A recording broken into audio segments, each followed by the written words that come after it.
Nous sommes ici dans l'atelier du maître Roberto Díaz Acosta. Muraliste mexicain, disciple du maître David Alfaro Siqueiros, avec qui il a collaboré à la réalisation des œuvres si importantes que les muraux du Polyforum culturel et ceux du secrétariat à l'éducation publique à Mexico. Plus tard, il a développé sa propre manière de représenter la vie à travers un réalisme abstrait, dessiner une œuvre pléthorique en couleurs, une énergie, une force d'expression, des passions et des maîtrises. En hommage aux 75 ans du peintre Roberto Díaz Acosta, nous vous présentons ici, lors des fêtes consulaires de Lyon, cette approche à la vie, à la trajectoire et au trésor artistique de ces grands muralistes mexicains. Nous sommes avec le maître Roberto Díaz Acosta qui va nous parler de la peinture, de l'art, de son art et de sa conception de l'art mural. Maître, quel est le type de peinture que vous réalisez? Bon, ma formation et ma trajectoire sont liées à la peinture murale. Actuellement, ce qui est considéré comme peinture de chevalet, je le fais en pensant toujours à la conception de la peinture murale. Par exemple, regardez cette petite toile. À cause de sa taille, elle pourrait être considérée comme peinture de chevalet. Je ne le vois pas comme ça, parce que la peinture de chevalet se fait en pensant toujours au spectateur immobile. Les solutions se donnent depuis la perspective d'une seule personne. Par contre, le mural se réalise pour un spectateur actif. Le spectateur ne peut pas être un esclave à qui on dit « mettez-vous en face de ceci ». Il doit pouvoir bouger partout. Je regarde d'un côté ou de l'autre. C'est pourquoi il faut soigner les déformations angulaires que souffre la peinture. Quelle est donc votre conception des peintures murales? La peinture murale correspond à une surface déterminée d'une architecture déterminée. Par exemple, la peinture murale n'est pas décorative. Elle n'est pas un plus de la surface architectonique, mais elle est en accord avec la surface déjà réalisée. Le peintre doit résoudre les problèmes que l'endroit impose. Par exemple, le plus grand idéal serait, comme dans les cas Polyforum Siqueiros, où participent le peintre, l'architecte et le mécène qui travaillent ensemble. Quand se réunissent ces trois éléments, le résultat est optimal. Quelle est la fonction de la peinture murale?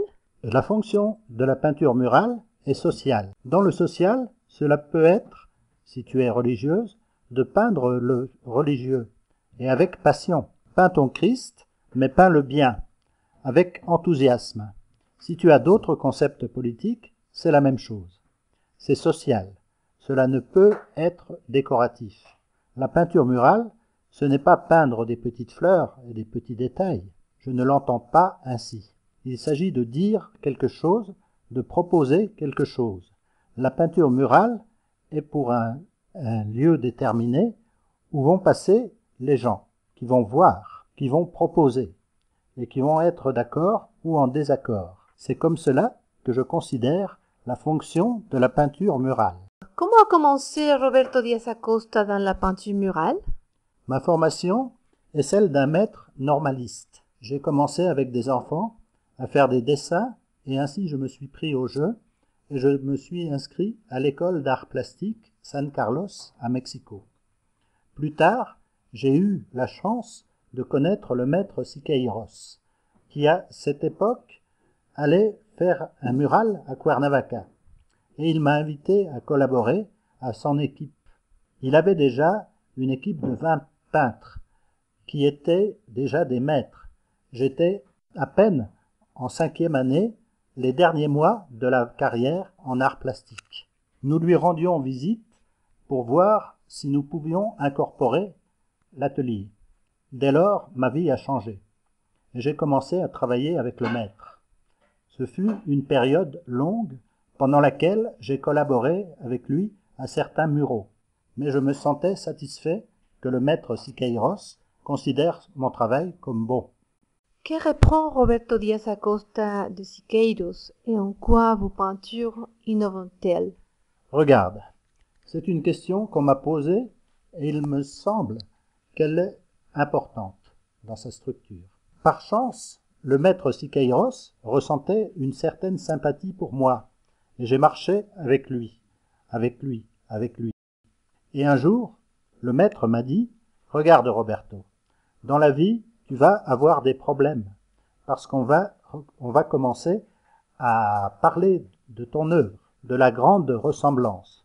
Ne t'inquiète pas, quoi qu'on dise, personne ne te dira « c'est de la mauvaise peinture ». C'est de toi que dépend si tu es capable de faire un pas de plus. Je crois que c'est là que mon style s'est différencié de celui de Siqueiros. Mais l'influence de Siqueiros se remarque. Cela ne m'inquiète pas. Je vis heureux avec cela. Mais il est vrai que j'ai progressé, surtout au niveau de la composition. En regardant cette œuvre, que pouvez-vous me dire sur la forme et la couleur? Pour moi, c'est un paysage. Cela peut être des formes rocheuses. Maintenant, la forme est géométrique. On cherche le mouvement des éléments fondamentaux. Qu'est-ce qu'un paysage? Le paysage, normalement considéré, est un arbre, les nuages, le ciel, etc. Le concept du réalisme est différent. Ce n'est pas la tête académique, ce sont des interprétations de visage. Regarde par exemple ce visage, le bras étendu, recherchant la composition, la déformation. La même chose. Pour cet autre, de face, il va tromper l'appareil photographique et va se transformer en un plan. Qu'est-ce que tu en penses? On remarque très peu les formes de face. Donc, imaginez que nous avons une surface architectonique avec cette forme.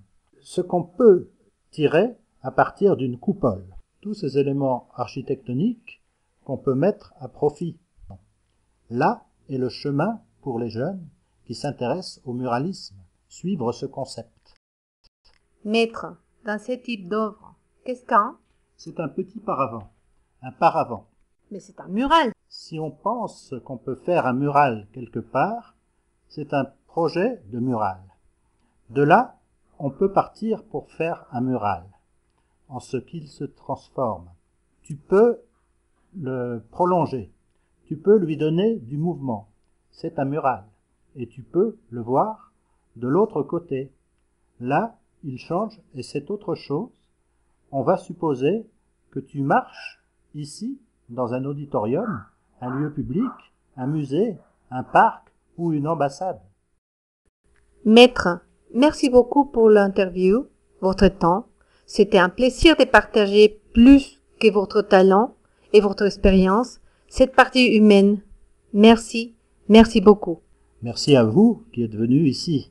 Et revenez quand vous voulez. Cet espace est ouvert pour vous. Merci encore. Et ainsi, on dit au revoir au maître, celui qui se sait le fier possesseur d'une technique, d'un concept, et en particulier d'une manière de l'exprimer.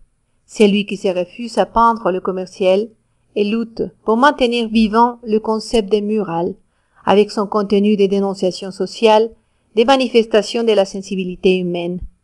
Celui qui, à défaut d'opportunité de peindre de grands espaces, exprime son travail dans des œuvres qui, bien qu'elles ne soient pas aux dimensions qu'il souhaiterait, nous permettent, à nous, spectateurs éblouis, de posséder des pièces d'art de ces grands muralistes.